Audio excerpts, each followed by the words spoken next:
think this is the largest audience I've ever have spoken to, so I'm going to be a little bit nervous, I think. But anyway, before I really think about myself and how I feel, can I have a shout out for all our speakers today? Thanks to Richard, we have the most amazing group, from fashion to farming in the afternoon, right? And somewhere in between, we talk about building a city or sustainability, whatever. So, well, following Chris, I have to say, I want to put in the third category, which maybe that's where I am, which is called essentialism, which means that if it's maximal, it's what you want, that's fine. If it's minimal, what you want is fine too. But what is it that you want, right? So this is always a perpetual existential metaphysical question. When I was asked to speak about the topic on balance, and I thought, Jesus, isn't that just something really unstable, that it's kind of tipping the balance, things that are, you got to nurse it, you got to shore it up, you got to juggle it all the time. It never stops. And if it's static, then there's nowhere to go. So as you can see from just this morning, we've seen many, many ways where these amazing fellow speakers have found their balance. I, too, are going to celebrate my background, my life, because I think that's where we mine all our experiences. So, again, thanks, Mom, for everything, Dad, too, for their support or not. And let's see if happiness is the solution. I hope it is one of the many solutions. So, the balance seemed to suggest a set of binaries, of polarities, on the one hand, on the other hand, and it's like this, and it's teeter-tottering, and you've got to maybe move your center to juggle it so to make things not to fall. And what are those things? Well, in culture, we know most cultures do have set up these diametric situations, good and evil, happy, sad, things like that, or to be or not to be. That is the question. So I was thinking, it must be, for all our different life experiences, that center must be very different at any time, at any place in your life. And so I, too, will share with you my life, which is kind of a set of balances up to now, and probably will be so for the rest of it. First of all, I think something a lot of us here share. I'm Chinese. I'm raised in the States. I probably can't make this lecture in Chinese because my balance is kind of tipped towards the West. And so, you have to excuse me, but this is something I've always, of course, wanted to balance, my Eastern-Western heritages. But I think more essential to that for me is, again, our parents, those role models that start at the very beginning. They touch you, you touch them, and there's a trust, and then it starts to grow and change and shift. And so anyway, my mother was a Buddhist, and she was probably the first early model flower child, and she was idealistic, she's impulsive, she's compassionate, she's passionate. She's also a die-hard vegetarian, and she hates killing so much that when we were little, she used to use a butterfly net to catch mosquitoes and flies and send them outdoors. So you can imagine what happens when there's a cockroach in the house, right? Commotion. When I was little, she noticed that I was doodling a lot, so immediately she taught me how to draw. Then when she thought she couldn't help me anymore, she gave me classes with masters, Chinese paintings, oils, watercolors, you name it. And I really flourished from that. And then I was bopping around to the radio And she goes, oh, you have a rhythm, and send me to ballet school. Now, what parents would send a boy to ballet school? Ruined for life. Anyway, my father, on the other hand, is a serious man, as most Chinese men of that generation. Anyone here? I don't know. He was very serious. He was stoic. He was strict. He was also an atheist. And I could only remember huge arguments at home. Is there a God? My father said, absolutely not. Look at all the different gods in the world that's creating all this commotion. And my mom said, you've got it wrong. There's only one God. But God came down to different countries in different guises, Jesus Christ, Siddhartha, and they spread their word. Now, dogma is something we put in religion. Anyway, this goes on and on like that. And the four of us, we just sat there and could not put a word edgewise. So that's how we grew up. Okay, back to my father. I'm rambling again. So when I was 13, I noticed my birthday, there was no present for my dad. I go, Dad, where's my present? And he said, you should give me a present. I nursed you, I provided for you, I house you, I give you an education. Now it's payback time. You're 13, which means you're about to enter adolescence, which means very soon you'll be an adult. So, what's your career plan?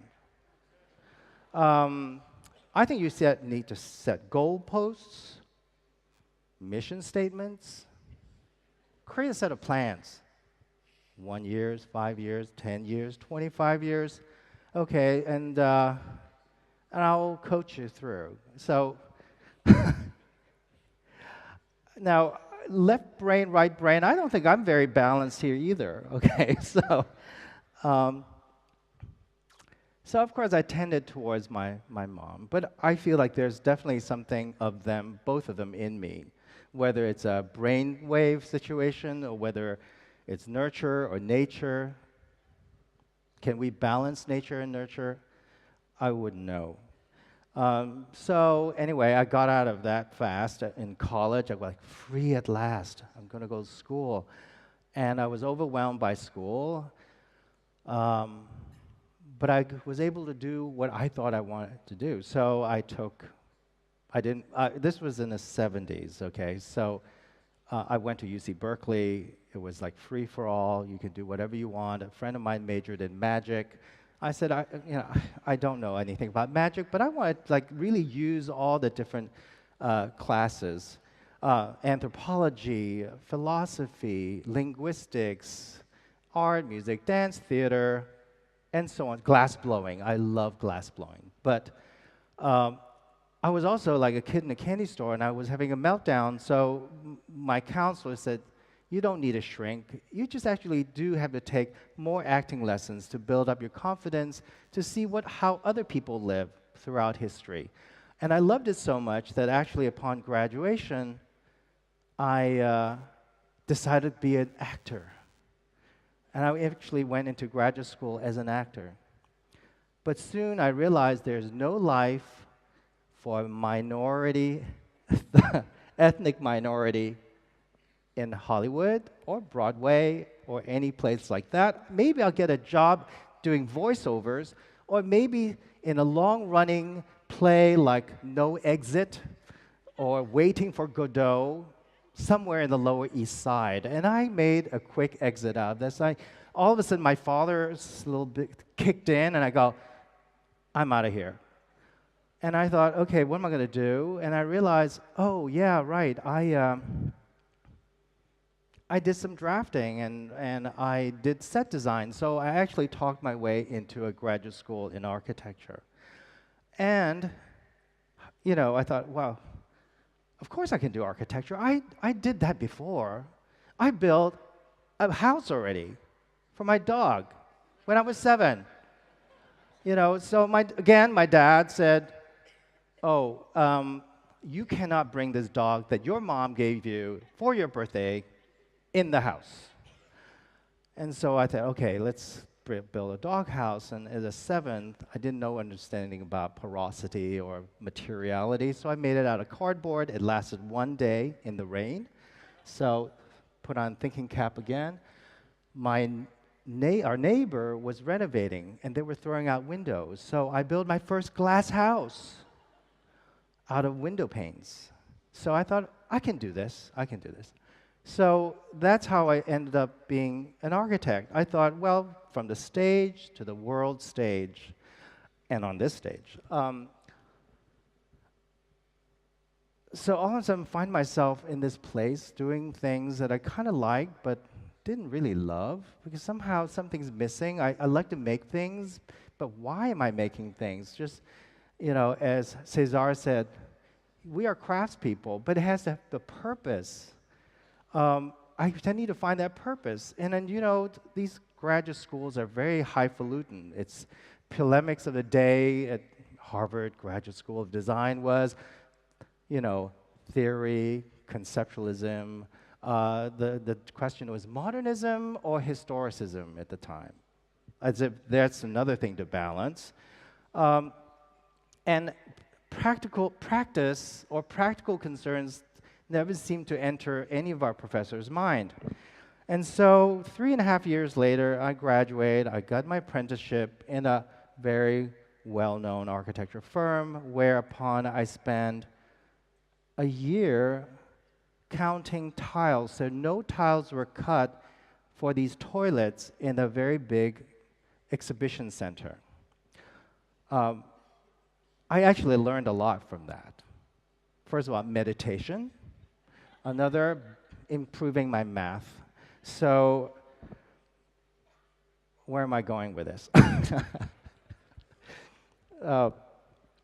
Well, sooner or later, of course, I had to strike out on my own, and I have to find a partner because my left brain wasn't working as well as my right, so I think I needed. And so, again, I have to juggle a partnership. We have to take whatever came along, which means that, like all architects, the beginning was either competition or bathrooms and kitchen renovations. And you say, well, I went to school for this. I still have to pay back my school loan, and I can't make it work. But another thing inside me say, yeah, you know what? These people come to you, and they're their home. They're their dreams. That's their dream. And yes, dreams instead, because sometimes they are pipe dreams. And, can I do this for $1.95? And, and we're going to have to make it work. And how do I make it work without feeling like this is totally a waste of my time? And I started thinking, well, can I put myself into their shoes? What was their aspiration? And what is their subtext behind what they're saying? What do they really want? And so that went on for a while, and I guess we did that okay, because soon larger commissions came, and then a group of customers, clients that said, hey, I like your brand. I didn't even know we had a brand, but okay, thank you very much. And I want to use your brand to sell our product. Can you make something really sexy so we can really kind of make people buy these really kind of poorly planned, cheap apartments that you're gonna make it look nice? And I'm like, wait a minute, this is not right. We're not beauticians, or nothing against beauticians, by the way. But anyway, we need to do this in a much more profound way. We are architects, so it really made me started thinking about, okay, is our craft enough? Is our technique enough? Is our love for making beautiful things enough? And then this is recalls what Alfie was saying. Things are not what it seems, and beauty is in the eye of the beholder, but beauty is what you are. And so when you use that as a weapon, it's not right. And so, after all that, we just realized that we've got to do something more. We can't just be stuck in our own vocation or our profession. We have to look at how these things impact our society. And through this, I've sort of learned also how to really understand the we in the I so that I can be a better I to the we. And that there are actually no answers. We're all doing our own thing, trying to keep our equilibrium, to find our way. And is there synergies that we can find amongst maximalists, minimalists, essentialists, all our aspirations? And there's some universal common ground that we can find. So I can't really offer any solutions. I can't say happiness is the key. I can't say initiatives can put people together. I think all of those insights, you will hear many in from the speakers today, will offer insight of how maybe they are a sample for us to navigate. Now, as you can notice, I am doing it free fall. I did not bring any visuals. For an architect, that's pretty hard to do. But I've decided at the end of the day, you just get this. Okay? Rambling and all. And I hope that you, in me going on about my crazy life, that you see some commonality. And that commonality will make perhaps come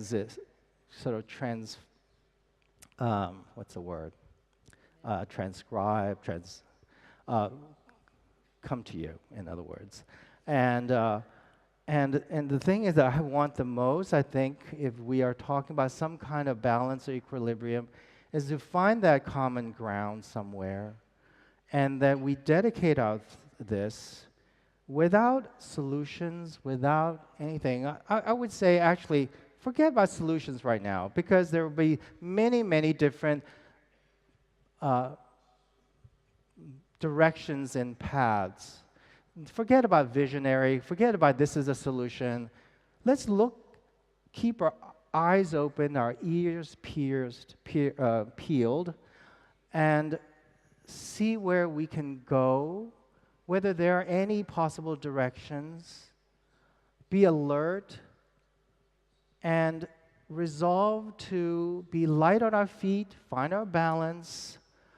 More than that, maybe this. And can I invite everyone to say it's an open road.